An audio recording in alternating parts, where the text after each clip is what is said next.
Hi, my name is Glen Sweetman. I'm with the Ministry of Agriculture in Saskatchewan, and today's video is going to cover pruning of tomatoes and cucumbers in a commercial greenhouse setting. Pruning in a commercial greenhouse is one aspect that's very important for the plant health, and through corrective pruning we can balance the vegetative growth with reproductive growth and ensure that you get as much commercial production as you can from these plants. The four main reasons why we prune is to remove broken, damaged, or diseased material, remove unwanted growth, increase your labor ease, and also do the balance between your nutrient and your vegetative and reproductive. It's important to leave as many leaves on a plant as possible because this is the solar collectors that actually produces the energy to produce the fruit. It's important to ensure not to remove more than 1/3 of the plant leaves at any one time. This can cause stress to the plant and definitely impact the production. It is important that you are familiar with the difference between insect, disease, and nutritional damage on the leaves. So when you're dealing with pruning, you want to make sure that you remove diseased material, although it is not important that you remove some nutrient deficient leaves because they are still functioning, maybe at a reduced capacity, but this way they are still contributing to the plant's growth. How much to prune is a judgment call on your producer, and every crop is different at different times of the year.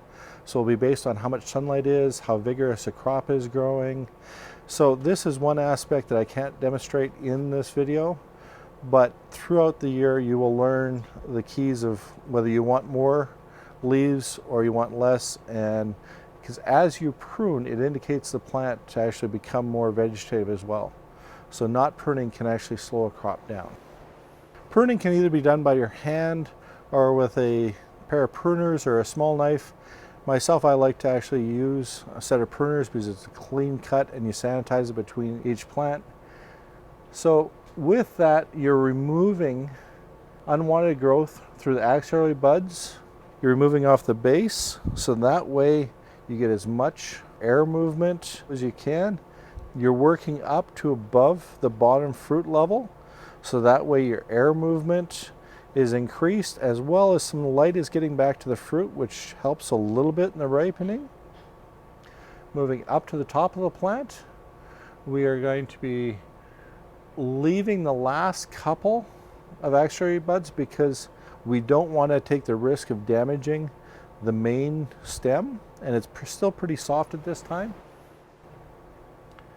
As far as your cucumbers go, we are going to be pruning back to 1 fruit per axil, so that way it's a nice balance of vegetative to crop.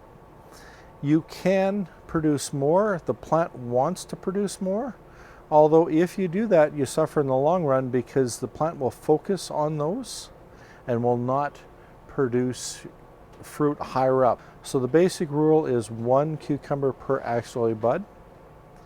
With tomatoes, we're looking at about 15 fruit on your beefsteak tomatoes per 3 trellises.